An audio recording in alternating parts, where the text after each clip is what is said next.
বছর 15 আগের কথা। নববর্ষের প্রথম দিনেই দুপুরে ভাত খেতে বসে অতনু খুব রেগে গেল। খাবারের থালায় মা সাজিয়ে রেখেছে রেশন চালের ভাত, আলু ভাজা আর মুসুরের ডাল। অতনু বলল, আজ একটু মাছ কিংবা মাংস রান্না করতে পারতে মা। পয়লা বৈশাখ বলে কথা, সবার ঘর থেকে ভালো ভালো খাবারের সুগন্ধ আসছে, আর আমাদের সেই একই রুটিন। এসব দিন দিন ভালো লাগে না মা। বছরের প্রথম দিনটা অন্তত ভালো কিছু খাওয়া হতো। তাছাড়া সারা বছর আলু ভাতে শাক পাতা তো আছেই। চোখ মুছতে মুছতে অতনুর মা বলল, আমারও ইচ্ছে করে খোকন, তোদের দুধে ভাতে রাখি। উৎসবের দিনগুলোতে নতুন পোশাক কিনে দিই, ভালো ভালো খাবার খাওয়াই তোদের। একমাত্র প্রতিবেশীরা কোনো অনুষ্ঠানের নিমন্ত্রণ করলে তোরা পেট ভরে খাস। তখন আমার যতটা আনন্দ হয়, ঠিক ততোধিক কষ্ট হয়। পাশের বাড়ির ছেলেরা যখন উৎসবের সময় নতুন পোশাক পরে আনন্দ করে, তোদের কিছু দিতে পারি না বলে আমারও মন খারাপ হয়।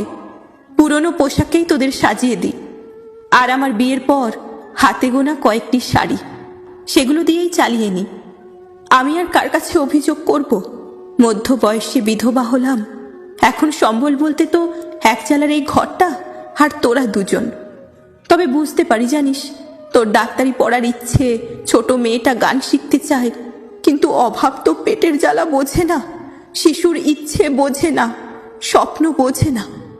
আমারও সম্বল নেই, তাই নির্বাক থাকি। অতনু মাথা নিচু করে বলল, তুমি খারাপ ভেবো না মা।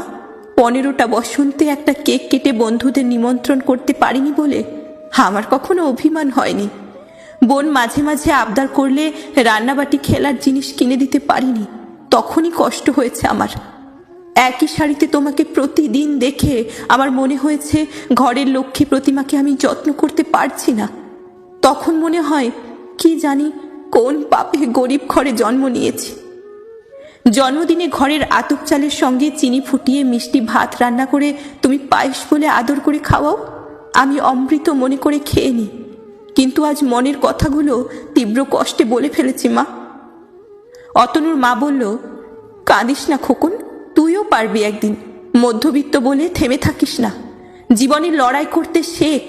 মনে রাখিস, অভাব, দুঃখ, ব্যর্থতা আমাদের জীবনের এক একটি শিক্ষক। সব প্রতিকূলতা অতিক্রম করে উঠে দাঁড়ানোই তো প্রকৃত জীবন। জীবনে কোনো কিছুই স্থায়ী নয়। সুখ, দুঃখ, সাফল্য, ব্যর্থতা সবকিছুই আমাদের জীবন ঘড়ির কাঁটার প্রতিটি মুহূর্তের উপর দাঁড়িয়ে আছে। সময়ের ধাপে ধাপে আবার ফিরে আসবে ওরা। তবে নিজের উপর ভরসা রাখিস, ভালো সময় আসবে, তুই পারবি খোকন। এরপর অতনুর প্রতিটি সময় বেড়েছে। অভাব, অনটন আর লড়াইয়ের মধ্য দিয়ে এভাবেই আরও 15টি বসন্ত কেটে গেল। অতনু এখন একটি কলেজে অধ্যাপনা করে, আর বোন শ্রীপর্ণা একটি বিদ্যালয়ে গানের শিক্ষিকা। তাদের এক চালের মাটির দেওয়ালের ঘরটা আজ ইটের দেওয়ালে দোতলা হয়েছে।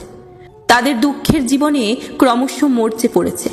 অতনু আজ সুখেই আছে। এখন অবসর পেলেই অতনু তার মায়ের সাথে ব্যালকনিতে বসে তাদের ফেলে আসা প্রখর সময়ের কথা ভাবে আর চোখ মোছে। আর তার মা আরও বড় হওয়ার, মানুষ হওয়ার পথ চিনিয়ে দেয় তাকে। প্রতিটি পরিশ্রমী মধ্যবিত্তের জীবনে এমন সফল বৈশাখ আসুক। ভালো থাকবেন সকলে। সকলকে জানাই শুভ নববর্ষের প্রীতি ও শুভেচ্ছা।